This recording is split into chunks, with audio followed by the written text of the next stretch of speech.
देवानं जगाला जी दृष्टी दिली आहे, हे विश्वच माझे घर. त्यामुळे एका समाजापुरतं, एका गावापुरतं, एका कार्यापुरतं आपण बोलत नाहीये. विश्व बंधुत्वाची हाक फक्त भारतच देऊ शकतो. लक्षात घ्या. येणे वागयज्ञ तोषावे यापूर्वी माऊलींनी जे ज्ञानेश्वरी भावार्थ दीपिका लिहिली आणि ते आपल्या गुरुदेव निवृत्तीनाथांच्या चरणावर प्रत्यर्पित केली आणि सांगितलं. माऊली ज्ञानेश्वर ब्रह्मविद्येच्या पर्यंकावर पडलेल्या प्रतिभेचे प्राणेश्वर आपल्या निवृत्तीनाथ महाराजांच्या चरणावर ते ठेवताना म्हणतात, आता विश्वात्मके देवे. विश्वात्मक देव एका गावापुरता, एका गल्लीपुरता, एका स्टेजपुरता, समाजापुरता नाही, अशा दिव्य संकल्पनेचे संस्कार ज्या भारतामध्ये होते आहे आणि असणार आहे, तो भारतात माझा जन्म याचा मला अभिमान आहे.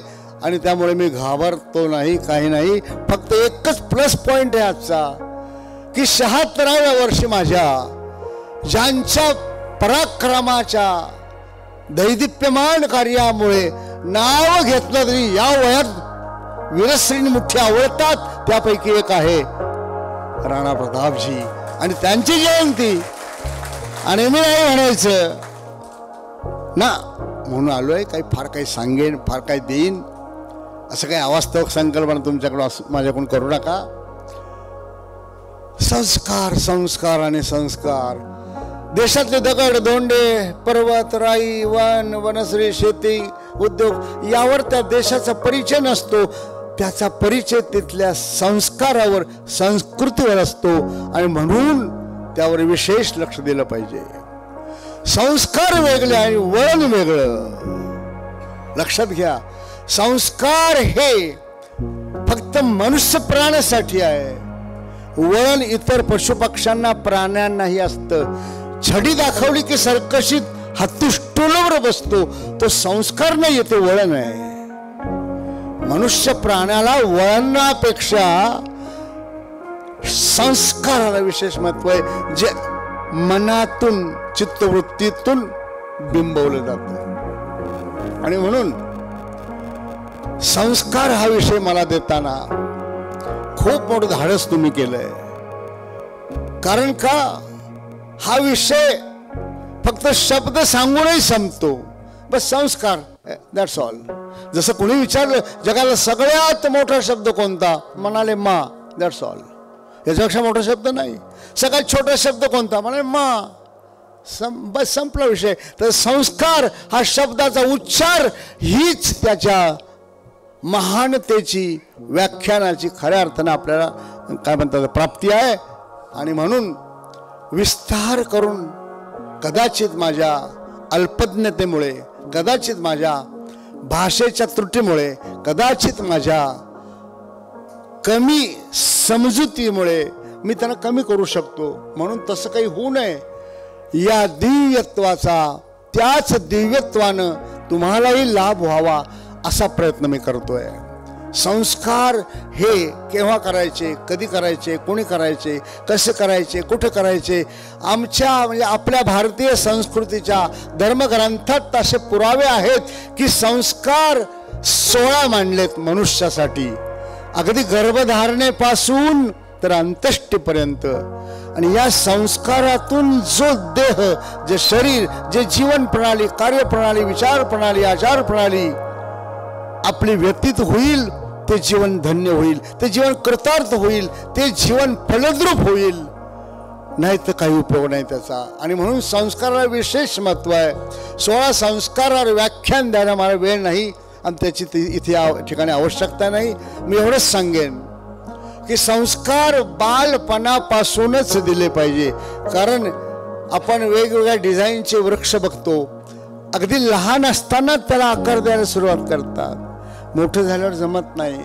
ओली काठी वाकवता येते, आकार देता येतो, 70च्या पुढे गेल्यावर ती मोडून जाते. आणि म्हणून बालपणी दिलेल्या संस्काराचा आयुष्यात एवढा मोठा लाभ होतो की क्रूर कर्म औरंगजेबाने फसून कपट करून आमच्या राजांना बंदिस्त केला. आग्र्याला छत्रपती शिवाजी महाराजांना प्राणांतिक संकट आणलं होतं. आणि तुम्हाला सगळ्यांना माहित आहे आजारपणाचं सोंग केलं, ढोंग केलं. दान करायचे फळ आणि मिठाई म्हणून पेटारे आणत होते आणि त्यांचा स्पर्श करून गावात वाटत होते. त्याच एका पेटाऱ्यामध्ये बसून किंवा खांदा देऊन छत्रपतीतून निसटले. परत आल्यावर रायगडावर आनंदोत्सव होणं स्वाभाविक होतं. काही मित्रांनी विचारले की राजे, ही युक्ती तुम्हाला कशी समजली, कुठं आठवली, कशी आठवली? की त्या एवढ्या मोठ्या जबरदस्त पहाऱ्यातून, बरं एकापेक्षा एक क्रूर कर्मी होते ते तुम्ही पेटाऱ्यातून कसं बाहेर आलात, ही कल्पना कोणी तुम्हाला शिकवली, कोणी सांगितली? आणि राजांच्या डोळ्यात पाणी आलं. छत्रपती शिवाजी महाराज म्हणाले, आम्ही लहान असताना रात्री जेवण झालं की माँसाहेब म्हणजे राजमाता जिजाऊ आमचं डोकं मांडीवर घेत होती आणि थापटून रामायण भागवत महाभारत सांगत होती. कधीतरी तिने असं सांगितलं होतं की कंसानं सख्या बहिणीला तिच्या पोटचा मुलगा त्याचा मृत्यू आहे म्हणून अंगाची हळद धुवायच्या आत कारागृहात डांबलं होतं. 8 लेकरं होईपर्यंत क्रौर्याची सीमा होती ती.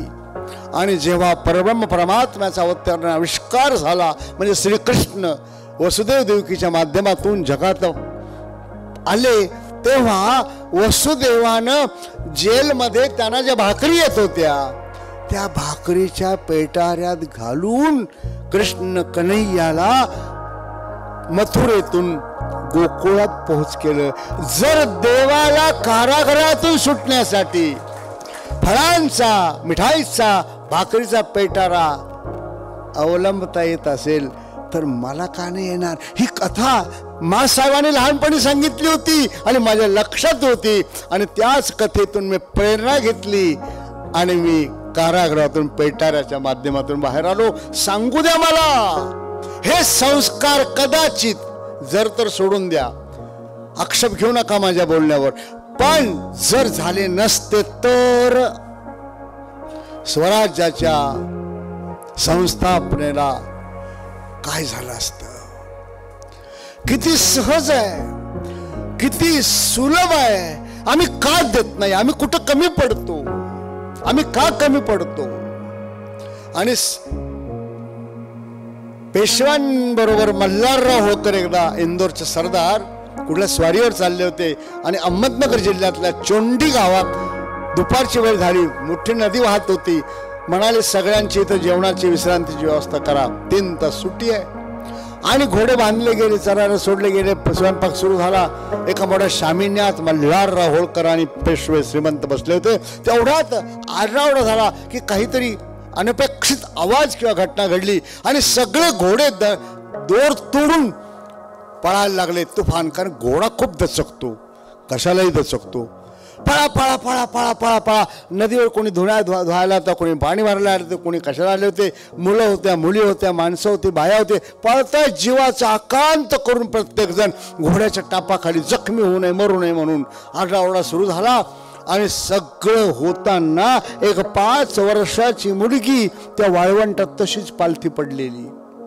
पळापळी झाली. सगळे निघून गेल्यावर मग जवळ गेले, तिला बोलावलं, बेटा कोण आहेस तू? मला या गावातलीच आहे. मग तुला माझा आवाज ऐकला नाही का? 1 कोस मल्हारराव होळकराचा आवाज जातो म्हणाले. तू एवढ्या जवळ माझा आवाज आहे की उठा उठा पळा पळा. तू का पळाले? म्हणे मी ऐकलं. मग का पडून राहिली तर पालथी वाळूमध्ये नदीत? सांगितलं त्या बालिकेनं. मी संस्कारावर बोलतोय. ती बालिका म्हणाली, ज्येष्ठ श्रेष्ठांनी सांगितल्याप्रमाणे वागलं पाहिजे. म्हणे कोण ज्येष्ठ कोण श्रेष्ठ? म्हणे समाजातले. काय सांगितलं? म्हणे नेहमीच सांगतात स्वहस्ते निर्मिलेले प्राणा परवते जपावे. माझं लक्षात ठेवलंय मी. ती स्वहस्ते जे आपण निर्माण केलंय ते प्राणापलीकडे जपलं पाहिजे. म्हणाल तू 5 वर्षाची बालिका, तू काय निर्माण केलं? आणि ती बाजू लावून दाखवलं. एक वाळूमध्ये शिवलिंग तयार केलं होतं, त्याची पूजा करत होते मी. स्वहस्ते निर्माण केलेलं भगवान शंकराचं लिंग घोड्याच्या पायाखाली तुटू नये म्हणून प्राण गेला तरी चालेल, प्राणा परवत जपावे हा वरिष्ठांचा, ज्येष्ठांचा, श्रेष्ठांचा बोध माझ्या कानात होता आणि म्हणून मी पडून राहिले, मेले तरी चालेल. आणि पेशवे म्हणाले, होळकर म्हणाले, श्रीमंत हे वेगळंच पाणी दिसतंय, मग घ्या की झारीत भरून. तिच्या वडिलांना दिला आणि मल्हारराव होळकर म्हणाले की माझ्या खंडेराव नावाच्या मुलाशी या पोरीचं लग्न का. हो तुम्ही कुठे मी कुठे नाही. हजार में बाजार लाख में और कोटी में देख. ओळखलं त्यांनी की ही सामान्य मुलगी नाहीये. बालपणी कुठंतरी ऐकलं होतं स्वस्थ निर्मिलेले प्राणा परवते जपलं पाहिजे आणि त्या एका वाक्यानं मिळालेली प्रेरणा ऊर्जा आणि तिची परिस्थिती की अहिल्याबाई होळकर झाल्या त्या विश्ववंदम झाल्या.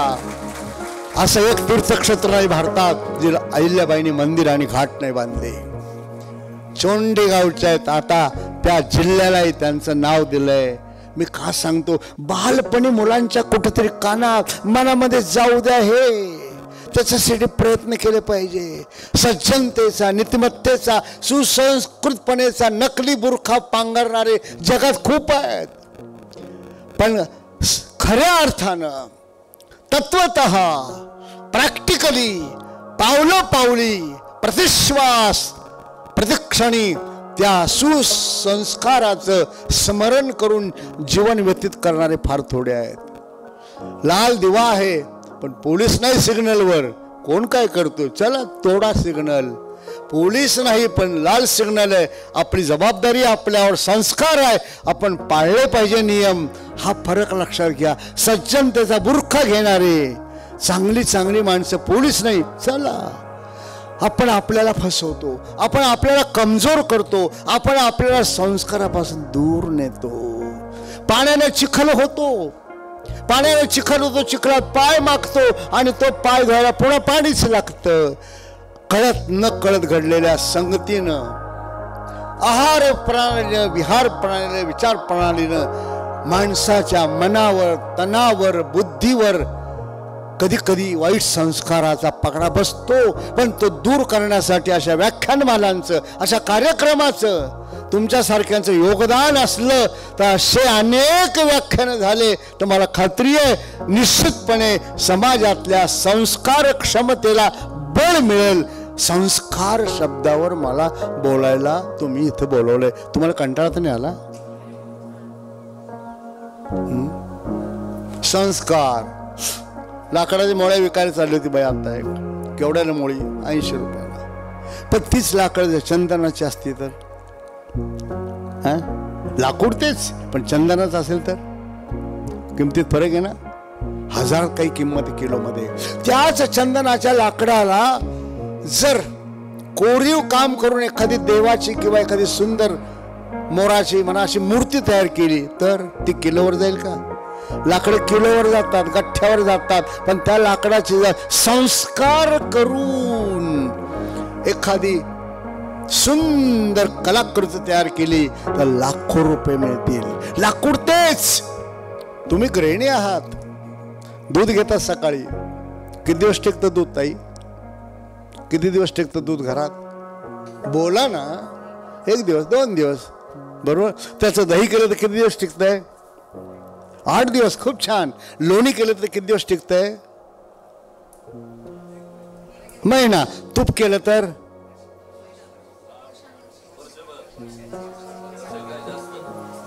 मोकळं बोला. मी काही छाडा देणार नाही चुकलं तर. इतकी मोठी माणसं आहे मला भीती वाटू राहील तुमच्या बरोबर.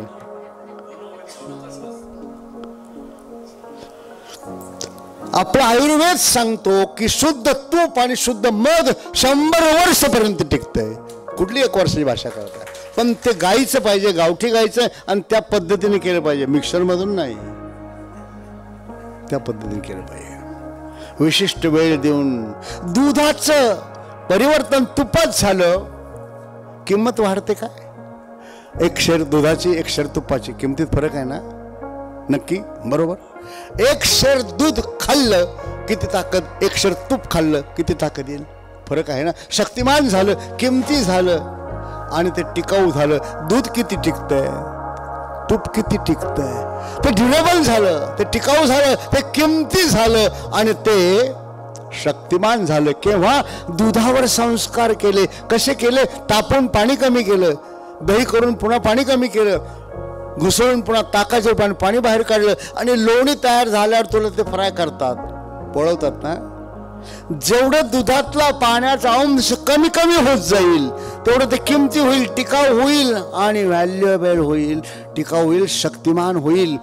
पाणी तसं युसलेस आहे, ते कमी करा. आपल्या मनातही असं अनेक युसलेस भरून ठेवलंय. शेरभर दुधात शेरभर पाणी, फॅट सापडत नाही. विस्कळीत झालंय मन, भुसकळात पडल्यासारखं झालंय मन. निर्णय शक्ती संपली. नित्यानित्य सत्य सत्य शाश्वत शाश्वताचा निश्चित निर्णय करून देणारी बुद्धी आम्ही गमावून टाकली. का? शेरभर दुधात शेरभर पाणी. एवढ्या एवढ्या मनामध्ये असंख्य संकल्पना आणि नको त्या विचारांची एवढी भरती केली आहे की युसलेस काढायचा विषयच नाही. मनच युसलेस झालं. मग ते मन कसं होईल? वीक होईल. ते कसं कॉन्सन्ट्रेट होईल? ते कसं शक्तिमान होईल? ते कसं निर्णय घेईल आणि कसा पराक्रम करेल? ते याच्यासाठी दुधावर केलेले संस्कार जर एवढा परिणाम घडवत असेल तर माणसाच्या मनावर आणि तनावर संतांच्या ग्रंथांच्या सत्संगाच्या माध्यमातून केलेले संस्कार वाया जातील का? जाऊ शकत नाही, होऊ शकत नाही. किती जपतात तुपाला, किती जपतात. सासूबाईची आंघोळ झाली, कपडे घालून बसल्या, सुनबाई चहा आणला. तिने चहा ठेवला आणि तेवढ्यात त्यात माशी पडली. अगं सुनबाई इकडे इकडे, काय माशी पडली? गटारात ओतून दे. दुसरा केला. 1 तासाने सुनबाईने 8 दिवसाची साय एकत्र करून केलेलं तूप तयार झालं. एवढं कौतुकाने दाखवायला सासूबाई आता बघा एवढं तूप झालं. ठेवलं, सासू पाहते तेवढ्यात माशी पडली. आता म्हणेल का उचल आणि गटारात ओतून दे? म्हणेल का? जे व्हॅल्युएबल ते सांभाळा, जे किमती आहे ते सांभाळा, जे दुर्लभ आहे ते सांभाळा, जे शक्तिवान आहे ते सांभाळा. आणि याचंच नाव संस्कार. दुसरं काय? दुसरं काय आहे? दुसरं काय बाबा? सासूनं काय करावं मग? ओतून द्यायला सांगावं? नाही. मग सासू हळू ती माशाशी पकडते. ठंग ठंग ठंग ठंग. का बरं? किमती तूप जरा झटकून झटकून, तरी थोडंच राहिलं मग पिळून पिळून पिळून पिळून झटकून पिळून, तरी थोडं राहिलं मग तोंडात टाकलं, चाकडून चाकडून चाकडून चाकडून. माशीच्या पंखाला थोडं तूप जाता का? का बंद करू? काय म्हणलं? थांबून घेऊ? 7:30 की 8:30? असो. का सांभाळताय? किमती आहे. आपलं मनही असंच किमती आहे. असे संस्कार होऊ द्या त्याच्यावर. त्याच्यासाठी वेगवेगळ्या सुसंस्कार असलेल्या आश्रमात, वेगवेगळ्या काय म्हणतो आपण त्याला, बुद्धिमान, प्रतिभावान, प्रज्ञावान, पुण्यवानांच्या सहवासात मुलं पाठवा. शाळा आहे, अभ्यास आहे, कबूल आहे, मी नाही म्हणत नाही. शाळेत बुद्धी वाढेल, शुद्धी वाढेलच असं नाही. शुद्धी वाढणं वेगळं, बुद्धी वाढणं वेगळं. नवीन लग्न झालेली सून घेऊन आजीबाई आल्या बाजारात, चल तुला दाखवते आपला भाजीवाला कोणता, आपले किराणा कोणता, आपला कापडावाला कोणता, आपला टेलर कोणता आहे ना, आपला मेडिकल स्टोअर कोणता. भाजी घ्यायला लावली, ती गप्पा मारते. आजी भाजी घेऊन झाल्यावरती भाजीवाली म्हणाले, आजीबाई तुमची सून ग्रॅज्युएट का हो? म्हणे हो. कसं काय ओळखलं? बरोबर ओळखलं म्हणाले मी. कशावर ओळखलं तुम्ही? अहो सुनबाई तुमची हुशारच आहे. आधी पिकले टमाटे घेतले पिशवीत 1 किलो, त्याच्यावर वांगे घेतले 1 किलो, त्याच्यावर 1 किलो रताळे घेतले, त्याच्यावर 2 किलो काय म्हणतात ते हे घेतले, फ्लावर घेतली, भोपळा घेतला. मी ओळखलं ही ग्रॅज्युएट आहे. बुद्धी वाढणं वेगळं, शुद्धी वाढणं वेगळं. आणि शुद्धी वाढणं म्हणजे संस्कार शुद्ध करा. अफोलाले चित्त शुद्ध करा. भारताच्या दिव्यसंत परंपरेचा अर्वाचीन महर्षी राष्ट्रसंत सद्गुरू जनार्दन स्वामी मौनगिरीजी महाराज, ज्यांचा तपोवन आश्रम आहे, शिवयोगी महापुरुष 75 वर्षापैकी 60 वर्ष फक्त फळे खात होते. नैष्ठिक ब्रह्मचारी आणि गावोगावी जात होते हे शिकवायला. त्यांच्या सहवासात, त्यांच्या सान्निध्यात, त्यांच्या सेवेत जे काही थोडीफार दृष्टी मिळाली आणि त्यामुळे आम्ही वाचलो. नाही तर पाटील आणि व्याख्यान आणि संस्कारावर बापरे, म्हणजे वाघ आहे पण शाकाहारी आहे. तुम्हाला कंटाळा नाही आला? का सांगतोय मी? प्रत्येक गोष्टीत आपल्या क्रिया प्रक्रिया तंत्र मंत्रामध्ये एक वेगळी धारणा आहे. फॅशनच्या नावाखाली कदाचित हाय फाय सोसायटीच्या नावाखाली आम्ही दूर चाललोय, खूप दूर चाललोय. कपड्यांपासून तर कुंकवापर्यंत आमच्या अभिरुचीमध्ये आम्ही इतकी भयानक हानी करून घेतली आहे, कळत नाही. बबले बंद लाव, कुंकू लाव म्हणाले. मम्मी काय मला कंटाळा येतो, आमच्या कॉलेजमध्ये नावं ठेवतात. मग बबली ती विचारते आईला मी का लावू? म्हणाले लावलं पाहिजे. मग तू का लावते मम्मी? म्हणाला नवरा आहे मला, पती म्हणून. मला कुठे नवरा, मग कशाला आग्रह करते? आजी का नाही लावत? म्हणाले तिचा नवरा वारलाय, मग जिला नवराने तिने लावायचं नाही. म्हणे हो, मग माझं कुठे लग्न झालंय? बबलीच्या मम्मीला उत्तर देता येत नाही. तोंड कुठले पाहिजे यांचे, साध्या साध्या गोष्टी माहीत नाही. आणि म्हणून एवढी मोठी हानी करून घेतलीये की घर घर राहिलंच नाही. बस ज्याचा टाइम झाला त्याने यावं, जेवण करावं, आपलं झोपावं, निघून जावं.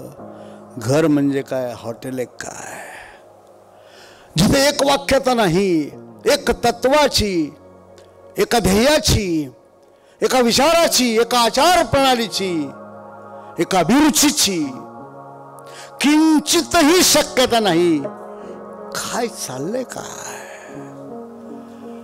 14 वर्ष वनवासात होते श्रीराम. चित्रकूटावर काही दिवस राहिले आणि भगवान श्रीराम चित्रकूट पर्वतावर उतरून लक्ष्मणासह खाली मंदाकिनी नदीवर प्रातःकालीन स्नान संध्या तर्पणाधिक पूजेसाठी खाली गेले. सीतामाता एकटीच होती, आपल्या पर्णकुटीच्या ओट्यावर बसली होती. आता जगन्माता असती, राजराजेश्वरी प्रांबा जगज्जननी जगन्माता जानकी विदेहरा जनकाची कन्या, सूर्यवंशाच्या मृदाभिषेक सम्राट महाराजा धृतराष्ट्रां आपले दशरथ राजाची कुलवधू, रामरायाची अर्धांगी धर्मपत्नी. रूप काही विषयच नाही आणि ते वर्णन करू पण नाही. मातृशक्तीचं, मातृदेहाचं अवास्तव वर्णन करू नये. आपला तो एक पाप आहे, तो प्रमाद आहे. कालिदासासारखा भाषा प्रभू घसरला होता, शब्द प्रभू घसरला होता. शतावधानी कालिदास कुमार संभव नाटक लिहिताना पार्वती मातेच्या अंग प्रत्यंगाचं अवास्तव वर्णन केलं तर हातावर कोड फुटलं होतं. मातृशक्तीच्या अंग प्रत्यंगाचा एवढा ठळक आणि एवढं व्यभिचार दर्शक उत्थान वर्णन कधी करायचं नसतं. जानकी मातेची सौंदर्याची मी वर्णन करत नाही, पण वरतून जयंत नावाचा एक इंद्राचा मुलगा चालला होता. आता इंद्र देवांचा राजा, मी संस्कारावर बोलतोय. ज्याला शेकडो अप्सरा सेवेत आहे तो इंद्र, ज्याला पुण्यांश वाढला कुणाचा इंद्र पदाला धक्का लागेल म्हणून पतित करायचा तो इंद्र.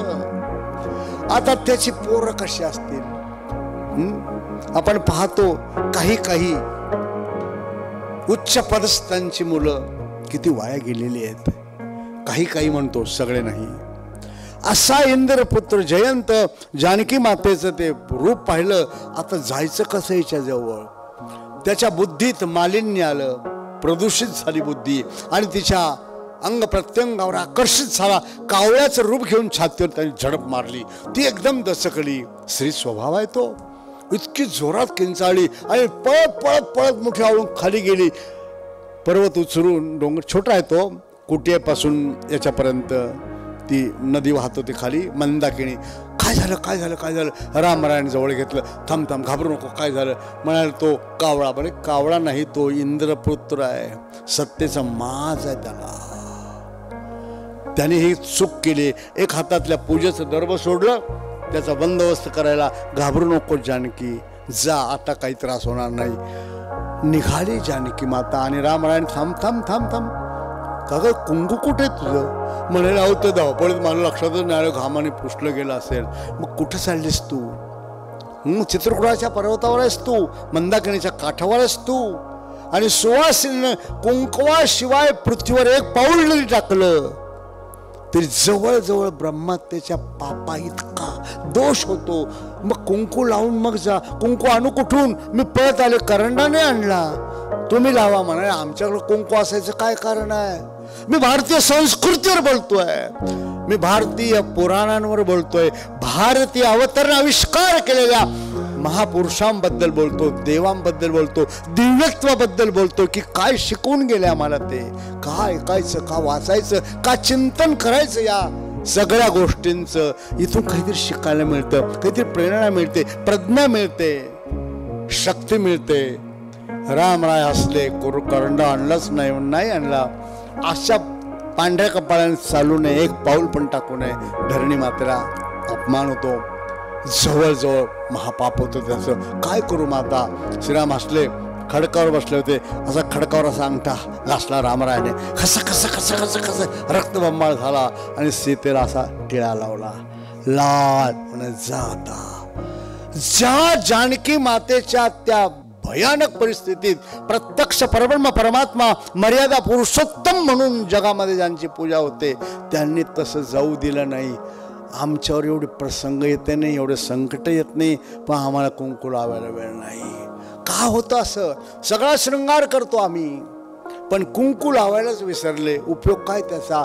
तसं जीवनामध्ये सगळं करा, पण आपल्या भारतीय संतांचे, ग्रंथांचे, मंत्रांचे, परंपरेचे, दिव्यत्वाचे संस्कार याचं कधी विस्मरण होऊ देऊ नका.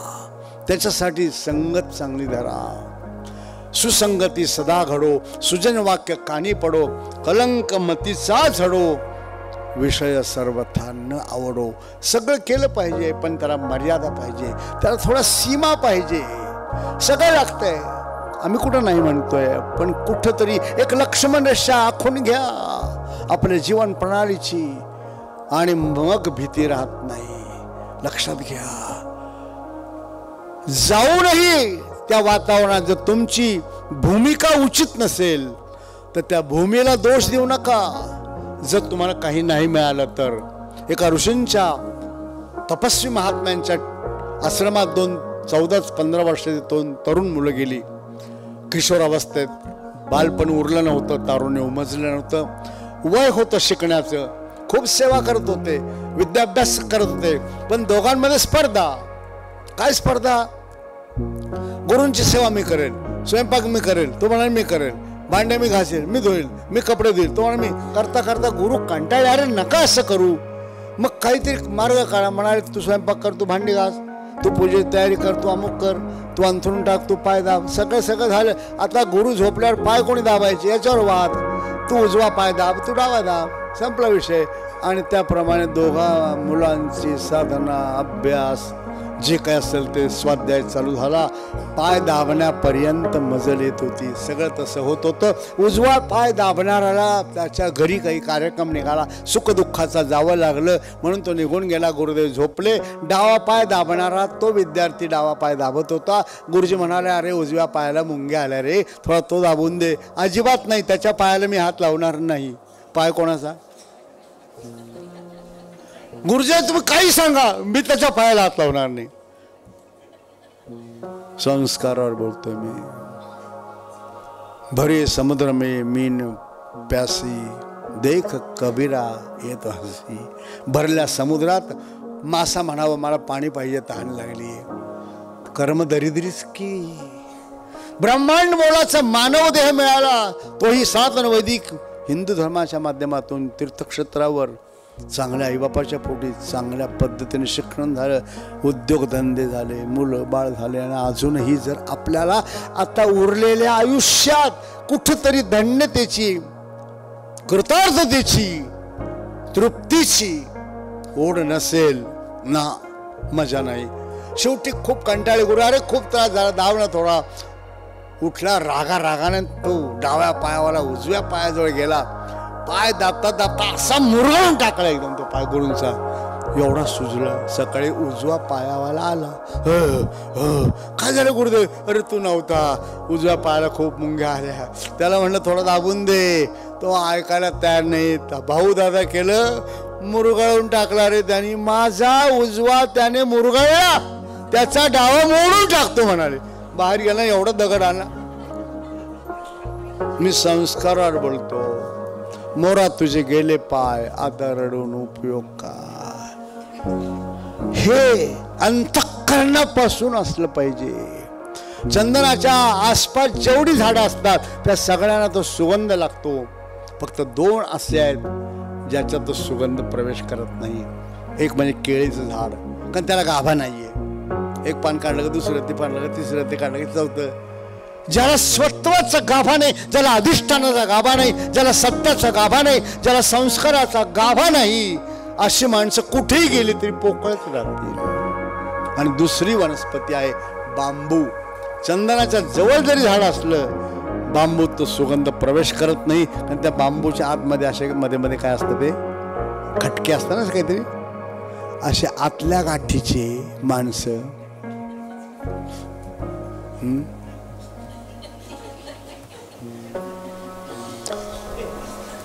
सहज पाण्यातून काढला तरी कपडा स्वच्छ होतो, पण खूप मळला तर ठोकावाच लागतो. हे संस्कार आहे. जे मलिन आहे त्याला स्वच्छ करा, जे अशुद्ध आहे त्याला शुद्ध करा, जे निर्बळ आहे त्याला सबल करा, जो चिखलात पडलाय त्याला उठ तरी नुसतं उठून बस म्हणा. जो उठून बसलाय त्याला अरे उभं तर राहा, उभं राहायची प्रेरणा. उभं राहायला चालत तर चालायला तर लाग. आणि चालायला लागल्यावर सांगायचं जरा वेग तर घे, गती तर घे. आणि गती घेतल्यावर कुठल्या दिशेला घ्यायची हे सांगावं. ही संस्कृती, हे संस्कार भारतीय ग्रंथ, संत, वेद, उपनिषदांमधून आहे. माऊलींच्या ज्ञानेश्वरीत काय नाही आहे मला सांगा, काय नाही सांगा. गाईच्या कासेत सगळ्यात जवळ गोचिड असतो, पण त्याला आयुष्यभर कासेत राहून दूध मिळत नाही. पाहे पा दूध पवित्र आणि गोड, पासे त्वचेचे पदराड, ते अवेरून गोचिड, ते रक्तच पित हो. जग कर रक्त पिण्यासाठी आपल्याला जन्म का जगात. फक्त जगात रक्तच प्यायचंय, आपल्याला मोठं व्हायचं, जगायचं म्हणून चांगलं नाहीच का काही जगात. सकारात्मक दृष्टी ती संस्कार, आणि ते अंतःकरणपूर्वक असली पाहिजे. नाटक नको. 100 आता उद्योग भवनात बसलो म्हणून आठवतो मला, दिवाळीत मध्ये काहीतरी तुम्ही सुट्ट्या देतात, बोनस देतात, त्या कामगारांना काही प्रेझेंट देतात, वस्तू देतात, कपडे देतात. तो मालक म्हणाला 100 कामगार आहे, तुम्हाला मी एक व्हॅल्युएबल मूर्ती देणार आहे, द्या म्हणा. खाऊचा पुडा, बोनस. बाहेर जाताना एक मूर्ती उचलायची. पहिल्यांदा रामाची मूर्ती असेल, ती ठेवल्या होत्या 100. त्या होत्या तांब्याच्या, कॉपर. आणि बाहेर दुसऱ्या मूर्ती आहेत, ज्याला जी वाटेल ती घ्या. बाहेर रावणाच्या मूर्ती आहेत 100. आता प्रत्येक जण आधी ह्या रूम मध्ये जायचा, रामाची मूर्ती, पुढे काय बा रावणाची. आता कोणती मूर्ती घेणार तुम्ही इन जनरल? रामाची. तांब्याची मूर्ती रामाची उचलली, प्रत्येकाने निघाले. रावणाची मूर्ती चांदीची होती. सज्जनता कुठं राहिली? अरे बाप, चुकलंच म्हणे बाबा. 100 ग्रॅम चांदीसाठी भटकतोस करंट्या, तरी झडझडून वहिला आणि गईये भक्तीचे वाटेला, जिया पावस्य व्यंग निज धाम माझे. हा संस्कृतीचा, संस्काराचा पोकळ पडदा तुटला की मग कळतं यांच्या मूळ रूपात हे काय आहेत. रामाची मूर्ती मिळाली याचा आनंद विसरून गेला. उलट चूक झाली, कशाला घेतली? कारण पुढे काय आहे? मूर्ती, रावणाची मूर्ती, रावणापेक्षा चांदी. कुणीतरी विचारलं होतं रामरायाला, वानर का नेले लंकेत, माणसं का नेले? म्हणे सोन्याची लंका होती. मग माणसं नेले असते तर सोन्याच्या विटा काढत बसले असते. गोण्या भरून घेऊन आले, सीता येऊ नये त्याला काही जरूर. वानरांना सोन्याचे काही घेणं नव्हतं. इतक्या हलकट प्रवृत्तीची माणसं जिथं आहेत. मी तिकडचं सांगतो, इथले चांगले आहेत. आणि म्हणून संस्कार दिव्य ग्रंथातून मिळतात, दिव्य मंत्रांच्या उच्चारातून मिळतात, दिव्य पुण्यात्म्यांच्या, प्रतिभावंतांच्या, प्रज्ञावंतांच्या, संतांच्या सेवेत, संगतीत, सहवासात मिळतात. ते जास्तीत जास्त वेळ मिळेल तेवढा करायचा प्रयत्न करा, पण दिशाभूल करू नका. कारण रावणही सीता चोरण्यासाठी साधूचा वेश घेऊन आला होता. म्हणजे चोरी करायला साधूचा वेश इतका सोपा आहे, ही त्या काळाची परंपरा आहे, आजची नाही. लक्षात घ्या, साधू आणि संधी साधूतला फरक तेव्हाच कळेल जेव्हा तुमच्या अंतःकरणावर, तुमच्या मनावरची अज्ञानाची मलिनता, ही कुसंगाचा चिखल कमी कमी होईल, स्पष्ट दिसायला लागेल. मग खरं काय, खोटं काय, सत्य काय, असत्य काय, शाश्वत काय, अशाश्वत काय, निश्चित निर्णय काय, टिकणार काय, न टिकणार काय, व्हॅल्युएबल काय, कचरा काय. ह्याच्यासाठी प्रयत्न करा, प्रार्थना करा आणि प्रतीक्षा करा की हे भगवंता, आम्हाला अशी संगत मिळू दे, अशी साथ मिळू दे, अशी सेवा मिळू दे, अशी सद्बुद्धी मिळू दे की सुसंस्कार आम्हाला प्राप्त होतील आणि उरलेलं आयुष्य तरी यथार्थतेनं, कृतार्थतेनं, धन्यतेनं, तृप्तीचा परमानंद मिळवून देईल. पुन्हा एकदा तुम्हा सर्वांचं मनःपूर्वक आभार मानतो आणि थांबतो. जय जनार्दन, जय श्रीराम, जय